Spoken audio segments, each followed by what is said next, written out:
รายการข่าวนครหลวงเวียงจันทน์รายการข่าวนครหลวงเวียงจันทน์สบายดีท่านผู้ฟังที่เคารพที่นี่สถานีวิทยุกระจายเสียงนครหลวงเวียงจันทน์รายการข่าวนครหลวงเวียงจันทน์ประจำวันพุธวันที่17มิถุนายนปี2026ซึ่งมีข่าวที่สำคัญมานำเสนอต่อไปเชิญทานติดตามรับฟังรายละเอียด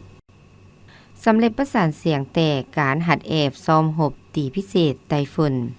ในวันที่12มิถุนายนผ่านมาได้มีการแสดงประสานเสียงแตกการซ้อมหบห่วมภายใต้รหัสลาโลส2026ระหว่างกองทัพประชาชนลาวและกองทัพแห่งสหพันธ์รัสเซียอย่างเป็นทางการโดยการเข้าร่วมรับชมการแสดงของสหายพลเอกวิไลลาคำฟองกรรมการกลุ่มการเมืองศูนย์กลางภาคผู้ประจำการคณะเลขาธิการศูนย์กลางภาคมีสหายพลเอกคำเลียงอุทาไกรสอน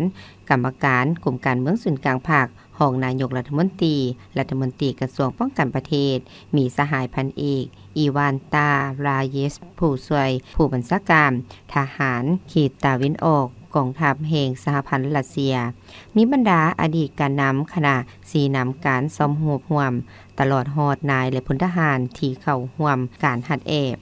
การซ่อมหบห่วมลาโรส2026ในปีนี้แม้นเป็นการสืบต่อพันธุ์ขยายหมุนเสื้อความสามัคคีและการร่วมมืออันแน่นแฟ้นระหว่างสองชาติสองกองทัพลาวรัสเซียให้ก้าวสู่ล่วงลึกเป็นการรวบรวมเอาบรรดาบัดเก้าขั้นตอนบทเรียนศิลปยุทธวิธีที่บรรดาเหล่าหบได้รับการฝึกอบรมหัดแอบผ่านมารวมถึงการประสานสมทบขั้นตอนการสื่อสารเป็นการรวบรวมเอาบรรดาบัดเก้าขั้นตอนบทเรียนศิลปยุทธวิธีที่บรรดาเหล่าหบได้รับการฝึกอบรมหัดแอบผ่านมารวมถึงการประสานสมทบขั้นตอนการสื่อสารส่งคำสั่งให้เหล่าหบต่างๆในการเข้าหบกับกำลังกลุ่มคนผิดกฎหมายในเขตภูผาปะดงโดยจำลองสถานการณ์และใส่กำลังเข้าตีโดยการนำใส่วิทยาศาสตร์เทคโนโลยีการทหารที่ทันสมัยใส่กำลังโดดจ้องโยนผล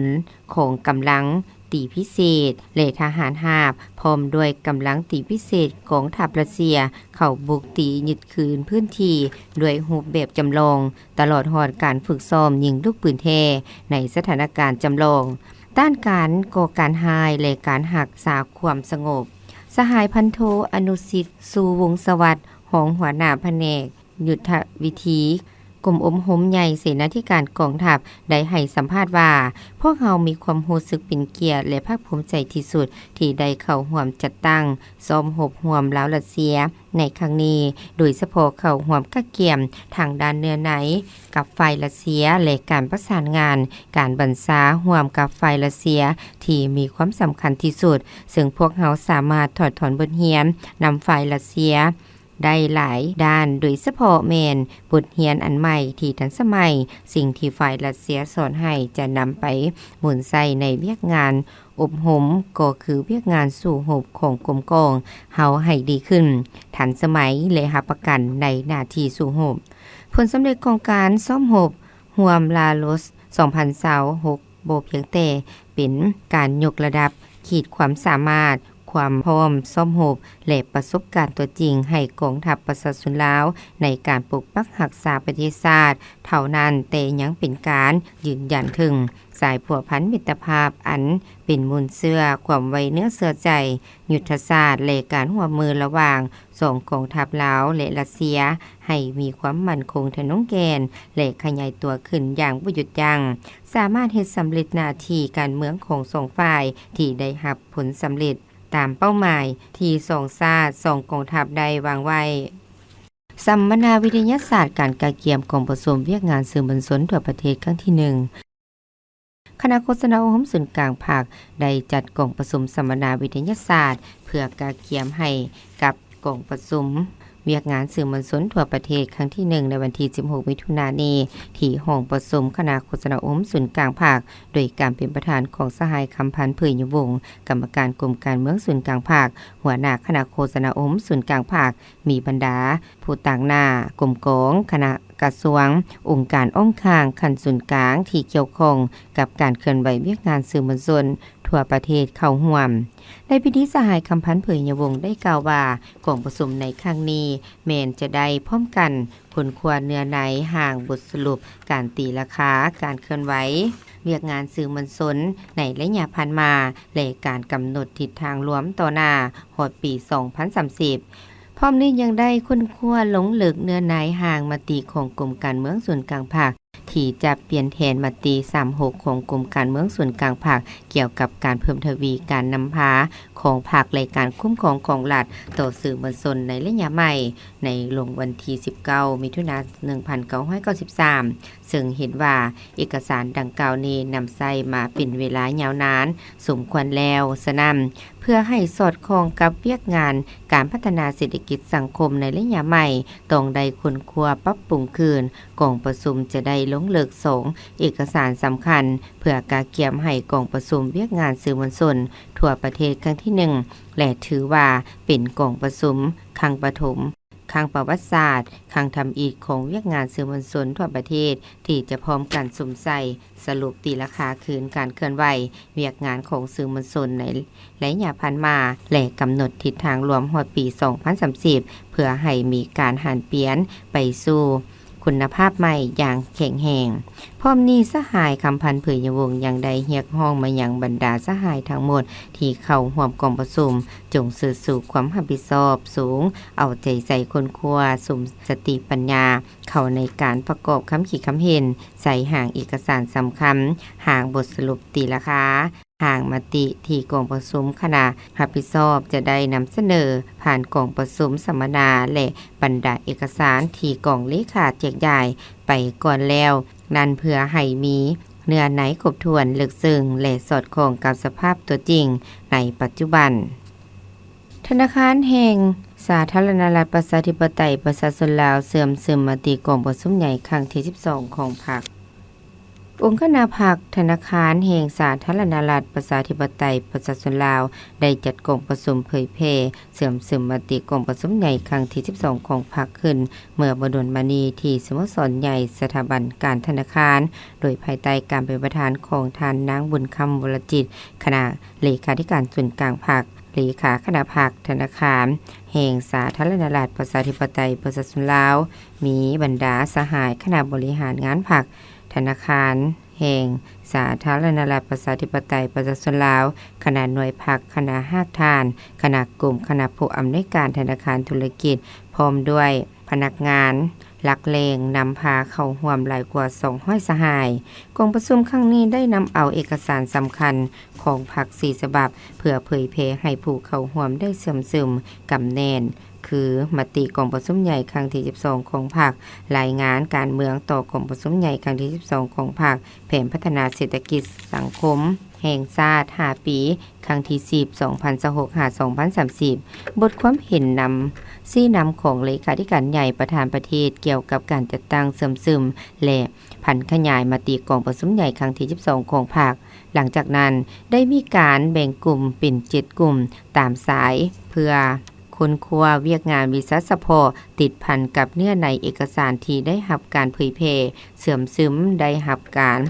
จากนั้นได้มีการแบ่งกลุ่มเป็น7กลุ่มตามสายเพื่อคนครัวเวียกงานวิสัชพอติดพันกับเนื้อในเอกสารที่ได้รับการเผยแพร่เสื่อมซึมโดยหลงเลิกเวียกงานวิสัชพอของแขนงธนาคารเพื่อให้มีความเข้าใจที่เป็นเอกภาพลึกซึ้งจากนั้นต่างหน้าแต่ละกลุ่มได้ขึ้นรายงานผลของการค้นคว้าโดยเฉพาะแมนทิศทางแผนการในการผันขยายแต่ละเวียกเข้าสู่ขอดจะตั้งปฏิบัติให้เป็นรูปธรรมและมีประสิทธิภาพ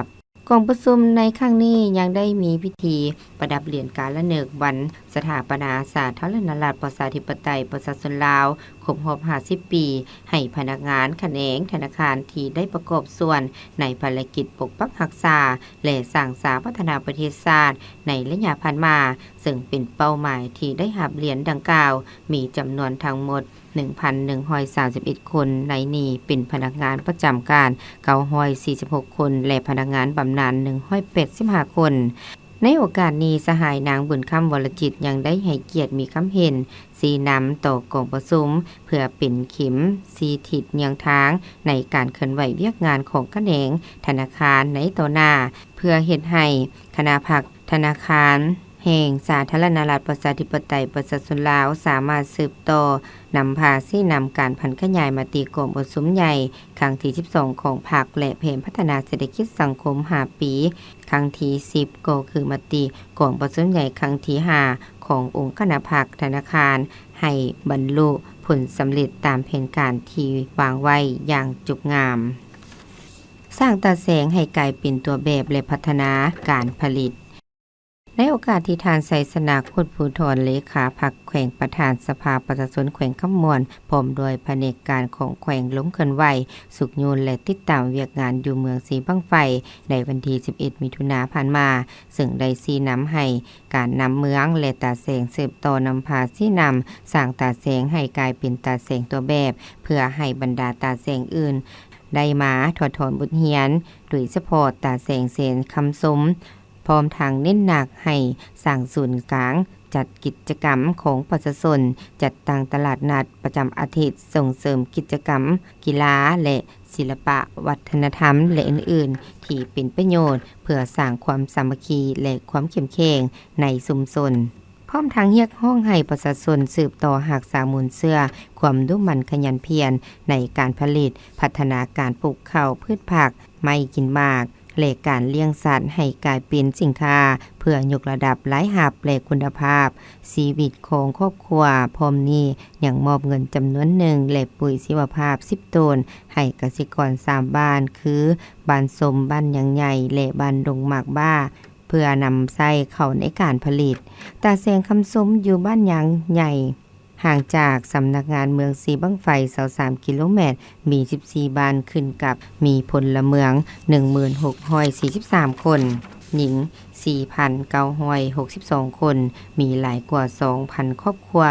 ภายในตาแสงมีโรงเรียนมัธยมสมบูรณ์2 แห่งโรงเรียนประถม11 แห่งและสุขศาลา3 แห่งในการลงสุกยูครั้งนี้ขณะได้มอบคอมพิวเตอร์2 สุดพร้อมเงินสด20 ล้านกีบเพื่อนำใส่เข้าในเวียกงานบริหารของตาแสง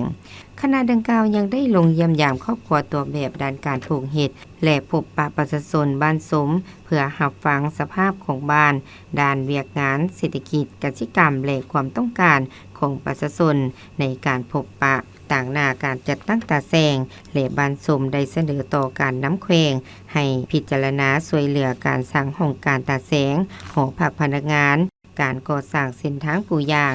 จากทางเลข13เข้าหาบ้านการขยายตาข่ายไฟฟ้าและการ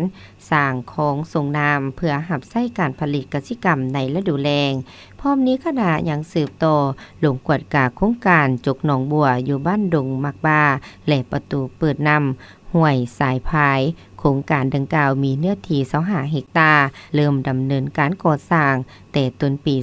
2016ปัจจุบันสำเร็จแล้วประมาณ90 ส่วนห้อยคาดว่าจะให้สำเร็จภายในเดือนกรกฎาคม2026เมื่อโครงการสำเร็จจะสามารถสนองนำให้แก่การผลิตและดูแลได้ประมาณ85 เฮกตาร์ต่อปี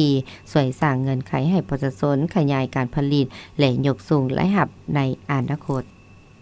หัวหน้าคณะพัวพันต่างประเทศต้อนรับโทษต่างประเทศประจำสาธารณรัฐประชาธิปไตยประชาชนลาว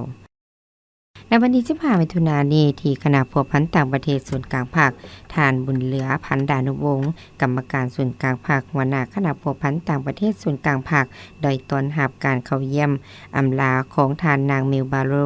คราชทูตวิสามัญผู้มีอำนาจเต็มแห่งสหราชอาณาจักรอังกฤษและ อ่างลักเหนือประจำสาธารณรัฐประชาธิปไตยประชาชนลาวและต้อมรับการเข้าเยี่ยมคำนับของทานควีนวาซองเอกอัครราชทูตวิสามันผู้มีอำนาจเต็มแห่งแคนาดาประจำสาธารณรัฐประชาธิปไตยประชาชนลาวที่มีสำนักงานอยู่นครหลวงเวียงจันทน์ในโอกาสดังกล่าวทานบนเรือพันดานุวงศ์ได้แสดงความยินดีต้อนรับสมเสยและตีราคาสูงต่อผลสำเร็จในการปฏิบัติหน้าที่ทางการทูตอยู่สาธารณรัฐประชาธิปไตยประชาชนลาวของทานนางมิลบาโรในระยะ3 ปีผ่านมาซึ่งทานทูตได้เคลื่อนไหวอย่างห้าวหาญและประกอบส่วนสำคัญเข้าในการสุกโยส่งเสริมการพัวพันหัวมือระหว่างอังกฤษและสาธารณรัฐประชาธิปไตยประชาชนลาวให้มีความแน่นแฟนและเติบใหญ่ก็ใหญ่ตัวเป็นเก่าๆพร้อมนี้ก็ได้แสดงความขอบใจต่อการสนับสนุนช่วยเหลือจากประชาชนและรัฐบาลอังกฤษในระยะผ่านมาซึ่งได้ประกอบส่วนสำคัญเข้าในการสร้างสรรค์และพัฒนาสาธารณรัฐประชาธิปไตยประชาชนลาวในโอกาสนี้ทานนางเมลบาโรได้แสดงความขอบใจต่อการต้อนรับอันอบอุ่นในครั้งนี้และแสดงความขอบใจต่อคณะพัวพันต่างประเทศส่วนกลางภาคก็คือการนำภาครัฐของลาวที่ได้อำนวยความสะดวกและให้การร่วมมือเป็นอย่างดีตลอดระยะการปฏิบัติหน้าที่การทูตของตนอยู่สาธารณรัฐประชาธิปไตยประชาชนลาวจนประสบผลสำเร็จอย่างจบงามนอกนี้ท่านทูตยังได้แสดงความสมเสยต่อผลสำเร็จของสาธารณรัฐประชาธิปไตยประชาชนลาวที่ญาติบ่ได้ในระยะผ่านมาและยืนยันว่าจะสืบต่อประกอบส่วนเข้าในการเสริมขยายการพัวพันสองฝ่ายให้นับมือแน่นแฟนและเกิดดอกออกผลยิ่งขึ้นในวันเดียวกันทานบุญเหลือพันดานุวงศ์ก็ได้ต้อนรับการเข้าเยี่ยมคำนำของทานควินวาซองเอกอัครราชทูตวิสามันผู้มีอำนาจเต็มแห่งแคนาดาประจำสาธารณรัฐประชาธิปไตยประชาชนลาวในโอกาสดังกล่าวทานบุญเหลือพันดานุวงศ์ได้แสดงความยินดีต้อนรับสมเสยและตีราคาสูงที่ทานเคนวาซองได้รับการแต่งตั้งให้ดำรงตำแหน่งเป็นเอกอัครราชทูตวิสามันผู้มีอำนาจเต็มแห่งแคนาดาประจำลาวพร้อมทางสมเสยต่อการเคลื่อนไหวอย่างเห่าหันของทานทูตในการประกอบส่วนสุกโยและเสริมขยายการพัวพันหัวมือระหว่างสาธารณรัฐประชาธิปไตยประชาชนลาวและแคนาดาพร้อมนี้ยังได้แสดงความขอบใจต่อการสุกโยและส่งเสริมการหัวมือด้านการค้าเสรีอาเซียนในขอบการหัวมืออาเซียนแคนาดาและการส่งเสริมการค้าการลงทุนสองฝ่ายที่แคนาดาได้จัดตั้งปฏิบัติระหว่างกระทรวงเกี่ยวข้องของลาวกับห้องการสภาการค้าแคนาดาประจำสาธารณรัฐประชาธิปไตยประชาชนลาวและแสดงความขอบใจรัฐบาลและประชาชนแคนาดาที่ให้ทุนช่วยเหลือโครงการต่างๆในสาธารณรัฐประชาธิปไตยประชาชนลาวอย่างต่อเนื่องโดยผ่านองค์การจัดตั้งภาคพื้นและสากลเส้นเวียกงานเก็บกู้ระเบิดบ่ทันแตกการพัฒนาทรัพยากรมนุษย์ผ่านถึงการศึกษาและการช่วยเหลือด้านมนุษยธรรมต่างๆสาธารณรัฐประชาธิปไตยประชาชนลาวมีความยินดีต้อนรับนักลงทุนและนักท่องเที่ยวจากแคนาดาพร้อมนี้หัวหน้าคณะพัวพันต่างประเทศศูนย์กลางภาคยังได้แจ้งให้ทราบเกี่ยวกับพละบทบาทความรับผิดชอบของคณะพัวพันต่างประเทศศูนย์กลางภาคและพร้อมที่จะให้การร่วมมือและสนับสนุนการเคลื่อนไหวของสถานทูตตามพละบทบาทของคณะพัวพันต่างประเทศศูนย์กลางภาคเพื่อประกอบส่วนเสริมขยายและพัฒนาสายพัวพันลาวและแคนาดาให้ดับมือพัฒนาขึ้นไปเรื่อยๆสำเร็จกองประชุมข้างปฐมฤกษ์ของสภาแห่งชาติสุดที่10และสภาประชาชนนครหลวงเวียงจันทร์สุดที่5ในวันที่16มิถุนายน2026นี้ทานตุดาวันนเมืองศีลกรรมการคณะประจำพรรคกระทรวงหัวหน้ากรมจัดตั้งกระทรวงศึกษาธิการและกีฬาสมาชิกสภาแห่งชาติสุดที่10ประจำเขตเลือกตั้งที่1นครหลวงเวียงจันทน์พร้อมโดยคณะได้ลงพบปะผู้มีสิทธิ์เลือกตั้งและเผยแพร่ผลสำเร็จกองประชุมข้างปฐมฤกษ์ของสภาแห่งชาติสุดที่10และสภาประชาชนนครหลวงเวียงจันทน์สุดที่5ที่แผนกวัฒนธรรมและการท่องเที่ยวนครหลวงเวียงจันทน์ให้การต้อนรับอันอบอุ่นโดยทาง พรจันทร์เพลงภูวรรณหองหัวหน้าแผนกวัฒนธรรมและการท่องเที่ยวนครหลวงวิงจันทน์โดยมีฐานพงศวรรณศิริพันธ์คณะประจำภาคนครหลวงวิงจันทน์ประธานแนวเหล้าสังสาสตร์นครหลวงวิงจันทน์พร้อมโดยบรรดาคณะนำแผนกห้องการคณะการที่เกี่ยวข้องและแขกถึกเชิญที่เกี่ยวข้องเข้าร่วมจุดประสงค์เพื่อพบปะผู้มีสิทธิเลือกตั้งและเผยแพร่ผลสำเร็จของประชุมครั้งปฐมฤกษ์ของสภาแห่งชาติสุดที่10และสภาประชาชนนครหลวงวิงจันทน์สุดที่5เพื่อรับฟังคำคิดคำเห็นคำเสนอผู้มีสิทธิเลือกตั้งโดยเฉพาะแม่นกำลังป้องกันความสงบเกี่ยวกับบรรดาปัญหาของใจต่างๆเพื่อจะนำเสนอต่อสภาประชาชนนครหลวงวิงจันทน์และภาคส่วนที่เกี่ยวข้องในการลงพบปะครั้งนี้คณะผู้แทนก็ได้ผลัดเปลี่ยนกันขึ้นเผยแพร่ผลสำเร็จของประชุมครั้งปฐมฤกษ์ของสภาแห่งชาติสุดที่10และสภาประชาชนนครหลวงวิงจันทน์สุดที่5ในนั้นคณะผู้แทนได้ยกให้เห็นบางเนื้อในสำคัญเพื่อสร้างความเข้าใจให้แก่ผู้เข้าร่วมก็คือสมาชิกพรรคพนักงานราชการหัวหน้าแผนกวัฒนธรรมและการท่องเที่ยวนครหลวงวิงจันทน์ได้รับรู้และเข้าใจของผลสำเร็จของประชุมดังกล่าวนอกจากนั้นก็ได้เปิดโอกาสให้ผู้เข้าร่วมประกอบคำคิดคำเห็นและเสนอแลกเปลี่ยนปัญหาความข้องใจมองใจด้านต่างๆเพื่อให้สภาแห่งชาติสุดที่10และสภาประชาชนนครหลวงวิงจันทน์สุดที่5นำไปเสนอต่อภาคส่วนที่เกี่ยวข้องพิจารณาแก้ไขให้ถูกต้องสอดคล้องในนั้นคำคิดคำเห็นคำเสนอของพนักงานเกี่ยวกับปัญหาขี้เหงื่อน้ำประปาปรากฏการณ์ย่อท่อในสังคมอื่นๆและเสนอด้านเวียกงานวิชาเฉพาะก็คือเวียกงานยุติธรรมตื่มอีก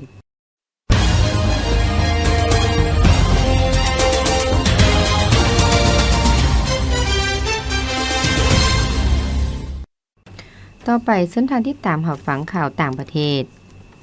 ทุกนโยบายศึกษาต้องวัดแทกด้วยความก้าวหน้าและอนาคตของนักเรียนวิทยุกระจายเสียงเวียดนามรายงานในวันที่15มิถุนายนผ่านมาอยู่นครหลวงฮานอยทานตุลืมเลขาธิการใหญ่คณะบริหารงานส่วนกลางพรรคคอมมิวนิสต์เวียดนามประธานประเทศได้เป็นประธานการเฮ็ดเวียกกับแขนงการศึกษาบำรุงสร้างและบรรดาองค์การที่เกี่ยวข้องกับเวียกงานการเกี่ยมสุขเฮียนใหม่2016-2017และมักผลโครงการปฏิบัติมติ71ฉบับออกวันที่22สิงหาคม2025ของกลุ่มการเมืองเกี่ยวกับการบุกทะลุพัฒนาการศึกษาบำรุงสร้างท่านเลขาธิการใหญ่ประธานประเทศชี้แจงว่าเวียกงานใกล้เคียมให้สุขเฮียน2016-2017แม่นการทดลองทำอีกเกี่ยวกับความสามารถในการพันขยายมาติเลขที่71ของกลุ่มการเมืองในตัวจริงดังนั้นบรรดาท้องถิ่นต้องมีความรับผิดชอบรับประกันพื้นฐานวัตถุโรงเรียนห้องเรียนปึมตำราเรียนวัตถุอุปกรณ์อย่างเพียงพอโดยพื้นฐานให้สุขเรียนใหม่ยึดมั่นบ่ปะให้นักเรียนคนใดปะเรียนย้อนประสบกับความยุ่งยากท่านเลขาธิการใหญ่ประธานประเทศเวียดนามเน้นหนักว่านโยบายต้องปฏิบัติตามหลักการบ่อนใดประสบกับความยุ่งยากบ่อนนั้นได้รับการหนุนช่วยหลายกว่าเก่าครูสอนอยู่บ่อนใดประสบกับความยุ่งยากได้รับนโยบายดีกว่าเก่าสำหรับชาวชนเผ่าส่วนน้อยเขตภูสูงสายแดนทะเลหมู่เกาะต้องให้บริมสิทธิ์ขั้นอนุบาลเรียนภาษาเวียดก่อนเข้าป .1 โรงเรียนบ่เพียงแต่แม่นบ่อนสอนหนังสือเท่านั้นหากยังแม่นสายค้ารวมชุมชนประกอบส่วนรักษาวัฒนธรรมปรับปรุงความไว้เนื้อเสือใจและปกป้องเขตสายแดนของประเทศชาติอีกด้วยจำนวนผู้ติดเชื้ออีโบลาในกรุงโกเพิ่มขึ้น782คนและเสียชีวิต181คนตามข่าวต่างประเทศรายงานในวันที่16มิถุนายนนี้การระบาดของพยาธิอีโบลาในประเทศกรุงโกยังคงน่าเป็นห่วงหลังจากเจ้าหน้าที่ได้ยืนยันกรณีติดเชื้อ782คนและเสียชีวิต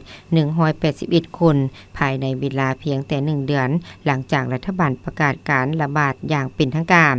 กระทรวงสาธารณสุขกรุงโกได้เปิดเผยว่าการระบาดครั้งนี้ถือเป็นหนึ่งในสถานการณ์ที่มีจำนวนผู้ติดเชื้อประจำวันเพิ่ม ขึ้นสูงที่สุดภายในเวลา1เดือนเนื่องจากเชื้อไวรัสแพร่ระบาดอย่างไววาในเขตห่างไกลศอกลีกซึ่งมีปัญหาเกี่ยวกับการเดินทางและการยกย้ายของประชาชนเห็นให้เจ้าหน้าที่ยุ่งยากในการติดตามผู้สัมผัสเชื้อไวรัสเมืองบูเนียในแขวงอิตูรีทางภาคตะวันออกของกรุงโกแม่นหนึ่งในพื้นที่ทำอิฐที่กดพบกรณีติดเชื้ออีโบลาโดยชาวบ้านรายงานว่าถึงจะปฏิบัติตามมาตรการป้องกันแต่สถานการณ์ยังสืบต่อให้แห่งขึ้นปัจจุบันทีมงานแพทย์เคลื่อนที่กำลังเฮ็ดเวียกร่วมกับชุมชนเพื่อค้นหาผู้ที่แสดงอาการของพยาธิอีโบลาและส่งไปยังศูนย์ปิ่นปัวเฉพาะไว้เท่าที่จะไว้ได้ต่อไปเส้นทางที่ตามรับฟังข่าวพยากรณ์อากาศพยากรณ์อากาศประจำวันที่17มิถุนายน2026บริเวณความกดดันต่ำยังจะสืบต่อปกคลุมอยู่ทั่วทุกภาคของประเทศลาวโดยกำลังอ่อนหาปานกลางสมทบกับกระแสลมตะวันตกเฉียงใต้พัดปกคลุมซึ่งจะเฮ็ดให้อากาศร้อนและจะมีฝนตกฟ้าร้องฟ้าเหลื่อมในระดับค่อยหาปานกลางพร้อมมีลมพัดแรงเป็นบางท้องถิ่นในแต่ละภาคพยากรณ์อากาศภาคเหนือด้านตะวันออกแขวงพงสลีอุณหภูมิอยู่ที่25-25องศาจะมีฝนตกเป็นบริเวณกว้างเนื้อที่การปกคลุมของฝนเท่ากับ50ส่วนร้อยของภาคแขวงหัวพันอุณหภูมิอยู่ที่23-29องศาและจะมีฝนตกในระดับคอยเป็นบางบริเวณเนื้อที่การปกคลุมของฝนเท่ากับ30ส่วนร้อยของภาคแขวงสิงกวางอุณหภูมิอยู่ที่21-29องศาจะมีฝนตกฟ้าร้องฟ้าเหลื่อมแขวงพงสลีจะมีฝนตกเป็นบริเวณกว้างเนื้อที่การปกคลุมของฝนเท่ากับ50ส่วนร้อยของภาคอุณหภูมิอยู่ที่25-25องศาแขวงหัวพันมีฝนตกในระดับคอยเป็นบางบริเวณเนื้อที่การปกคลุมของฝน30ส่วนร้อยของภาคอุณหภูมิอยู่ที่23-29องศาแขวงสิงขวางจะมีฝนตกเป็นบริเวณกว้างเนื้อที่การปกคลุมของฝนเท่ากับ60ส่วนร้อยของภาคอุณหภูมิอยู่ที่21-29องศาแขวงอุดมไซมีฝนตกในระดับคอยเป็นบริเวณกว้างเนื้อที่การปกคลุมของฝน40ส่วนร้อยของภาคอุณหภูมิอยู่ที่25-30องศาแขวงโบแก้วจะมีฝนตกเป็นบางบริเวณเนื้อที่การปกคลุมของฝน60ส่วนร้อยของภาคอุณหภูมิอยู่ที่24-31องศาแขวงหลวงน้ำทาจะมีขี้เฟื่อปกคลุมหนาแน่นอุณหภูมิอยู่ที่25-31องศาแขวงหลวงพะบางมีฝนตกในระดับคอยเนื้อที่การปกคลุมของฝนเท่ากับ50ส่วนร้อยของภาคอุณหภูมิอยู่ที่20-34องศาแขวงสัญญบุรีมีฝนตกในระดับคอยเนื้อที่การปกคลุมของฝนเท่ากับ50ส่วนร้อยของภาคอุณหภูมิอยู่ที่26-34องศานครหลวงเวียงจันทน์มีฝนตกในระดับคอยเนื้อที่การปกคลุมของฝนเท่ากับ50ส่วนร้อยของภาคอุณหภูมิอยู่ที่26-33องศาสำหรับแขวงไซสมบูรณ์มีฝนตกในระดับคอยเนื้อที่การปกคลุมของฝน50ส่วนร้อยของภาคอุณหภูมิอยู่ที่21-28องศาแขวงเวียงจันทน์มีฝนตกเป็นบริเวณกว้างเนื้อที่การปกคลุมของฝน60ส่วนร้อยของภาคอุณหภูมิอยู่ที่25-32องศาแขวงบุรีคำไซมีฝนตกในระดับคอยเป็นบางบริเวณเนื้อที่การปกคลุมของฝนเท่ากับ40ส่วนร้อยของภาคอุณหภูมิอยู่ที่25-33องศาแขวงคำมวนมีฝนตกในระดับคอยเป็นบางบริเวณเนื้อที่การปกคลุมของฝนเท่ากับ50ส่วนร้อยของภาคอุณหภูมิอยู่ที่23-28องศาสำหรับแขวงสะวรรณเขตมีฝนตกในระดับคอยเป็นบางบริเวณเนื้อที่การปกคลุมของฝนเท่ากับ50ส่วนร้อยของภาคอุณหภูมิอยู่ที่27-34องศาสำหรับภาคใต้แขวงจำปาสักจะมีฝนตกในระดับคอยเป็นบางบริเวณเนื้อที่การปกคลุมของฝนเท่ากับ50ส่วนร้อยของภาคอุณหภูมิอยู่ที่26-33องศาแขวงสารวันจะมีฝนตกในระดับคอยเป็นบางบริเวณเนื้อที่การปกคลุมของฝนเท่ากับ30ส่วนร้อยของภาคอุณหภูมิอยู่ที่26-32องศาแขวงเซกงมีฝนตกในระดับคอยเป็นบางบริเวณเนื้อที่การปกคลุมของฝนเท่ากับ40ส่วนร้อยของภาคอุณหภูมิอยู่ที่26-30องศาแขวงอัตตปือมีฝนตกในระดับคอยเป็นบางบริเวณเนื้อที่การปกคลุมของฝนเท่ากับ30ส่วนร้อยของภาคอุณหภูมิอยู่ที่25-33องศา ที่ท่านรับฟังผ่านไปนั้นก็แม่นข่าวนครหลวงเวียงจันทน์ถามผู้ฟังที่เคารพรายการข่าวภาคนี้ได้เสียงสุดลงเพียงเท่านี้ลีโลเพชรสมภูอ่านสบายดี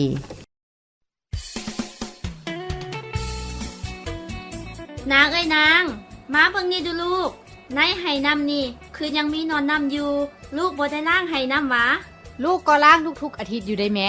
ล้างทุกๆอาทิตย์มันคือยังมีนอนน้ำอยู่ซันเมนลูกล้างจังไดกะสิล้างจังไดกระทอกน้ำเก่าทิ่มแล้วเปิดน้ำใหม่ใส่รถแหละแล้วก็ปิดฝาไว้ก็เท่าหั่นล่ะเนาะบ่ได้แนวนั้นน่ะการเปลี่ยนน้ำแต่ละครั้งลูกต้องล้างพัดถูทางในพร้อมเอากาบพร้าวใยหมักบวบหรือผ้าขาดที่แม่เฮ็ดไว้หั่นนามาถูด้านในของไหเพื่อบ่ให้มีไข่ยุงลายติดอยู่ด้านในของไหได้โอ้ล้างคักปานนั้นพุ่นว่ะคันสั้นลูกสิล้างใหม่ดอกแม่นแล้วการพัดถูด้านในของภาชนะเก็บน้ำก็เพื่อรับประกันบ่ให้มีไข่ยุงลายหลงเหลืออยู่เพราะถ้ายังมีไข่ค้างอยู่เวลาไข่ถึกน้ำมันก็จะกลายเป็นหนอนน้ำและกลายเป็นยุงลายบ่มีหนอนน้ำบ่มียุงลายบ่มีไข่ยุงลายด้วยความห่วงใยจากศูนย์ข่าวสารการแพทย์สุขศึกษากระทรวงสาธารณสุข